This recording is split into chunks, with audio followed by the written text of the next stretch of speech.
Khano, obviously it's not the start you'd want. You're not probably where you want to be this point in the season. You once told us that good teams don't lose 2 in a row. You've now, for the first time ever, seen 3 losses in regular season play, as well as a lack of goals from your team in 3 games in a row. Overall, where's this team's performance in your mind, and what needs to change? Not where it should be, but hey, don't panic. Yeah, I said that last year. Good teams do lose 2 in a row, but until we did, I still believe we're a good team.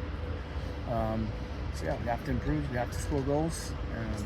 Small margins. We're right in games. Like, not a bad team. We're not getting blown out. Like, not losing 4-0, 5-0. Like, it's close margins. It's fine margins. It's set pieces. Giving up set piece goals, not scoring off of set pieces. So just got to keep plugging away. Don't panic. We're better off than we were last year in terms of points, but it feels worse because we've lost more. So we didn't tie. Last year, everybody was complaining about ties, but I'm sure they will take some of those ties now. Like you said, it is close margins. What's kind of missing just from being able to kind of get over the hump and win those close margin games? Yeah. And long and short, goals. Like, we're not scoring enough goals, but I think we're having more possession. Like, I think we're a better passing team, but we're not as dangerous as we were last year. So it's trying to find a balance of being better, passing and creating more, and being more dangerous, so we can score more. You know, like, we're getting little half chances here and there, but yeah, we just need to keep plugging away. It's small margins in the league. Everybody has good players. Everybody has good teams. And small things make the difference. How do you approach this week differently with 3 games in 7 days? A lot of that is travel and regen. You get very little looks on the pitch to try to improve the squad. What do you have to do differently in these weeks as a head coach? We've done it before, so it's just less time on the grass. So we've already done it. Once this year, so they've been through it. So we try to keep the team as fresh as possible, keep people close, and get people game time that deserve game time. Yeah, it's just less time on the grass. You know, we try not to overload them with video. You know, we feel like we do enough, but it's finding the right balance of giving them enough so they know enough about the opponent. We don't really.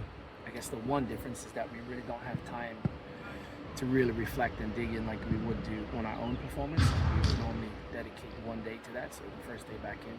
So typically we played on a Saturday, which would be a Tuesday. We would dedicate that to reviewing our own match. We don't have the time to do it like we know. You have 4 in a row at home coming up. Is that a welcomed kind of break for that? Yeah, finally. I have to travel and be on the road, so yeah, it's nice to be able to get in the rhythm.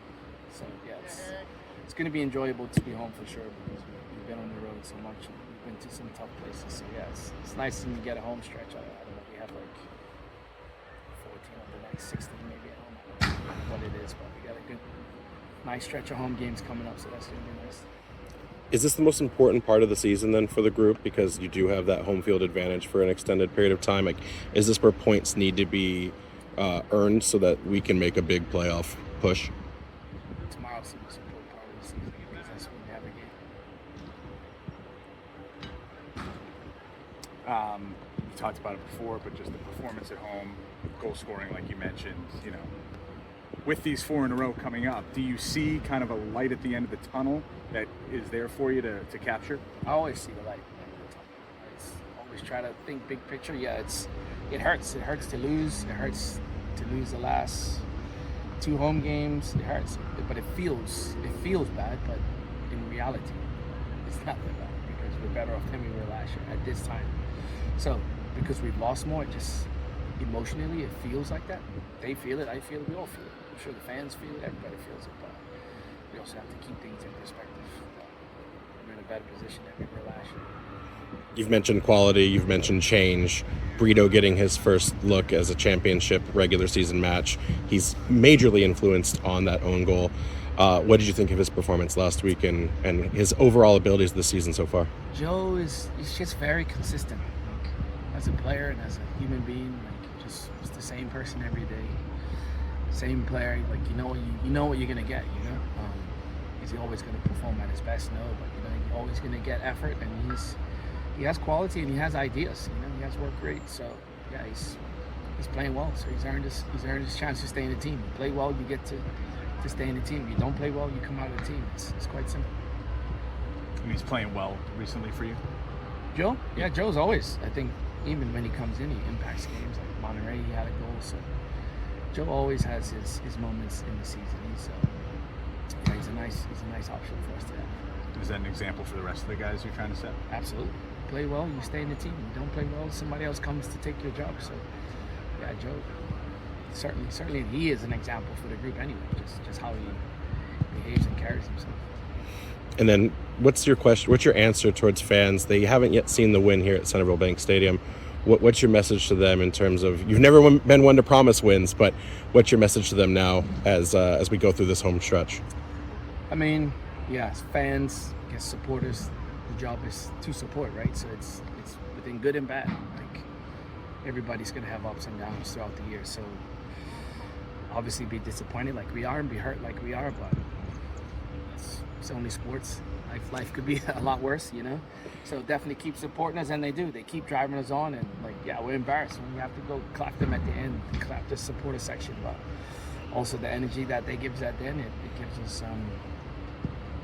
gives us belief to get back and do it again. So yeah, we keep supporting us like you always have. It's always going to be ups and downs, and support us in the good and the bad. This is bad, and it's not that bad. It could be a lot worse. Just keep being yourself and supporting us, and we'll keep working hard and playing hard. Is there any experience you have in breaking offensive slumps, you know, and how are you drawing on that at this moment?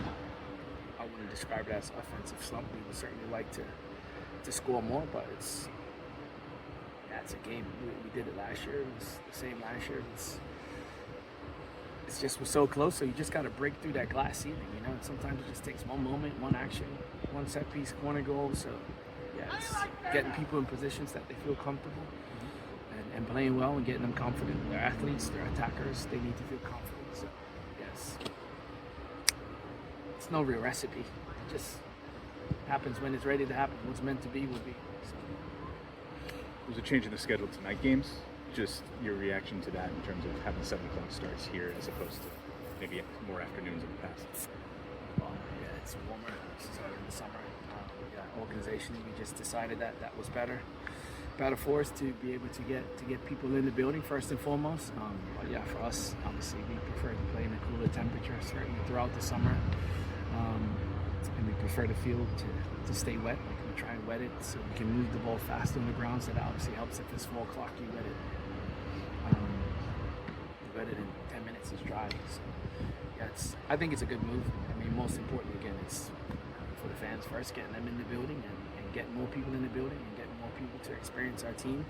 And then for the athletes, like, it's just safer for them to play at 7 p.m. instead of 4 p.m. And it's going to start being 90 degrees here pretty soon. So yeah, we're all on the same page, front office, me, everybody, stadium, we're all aligned.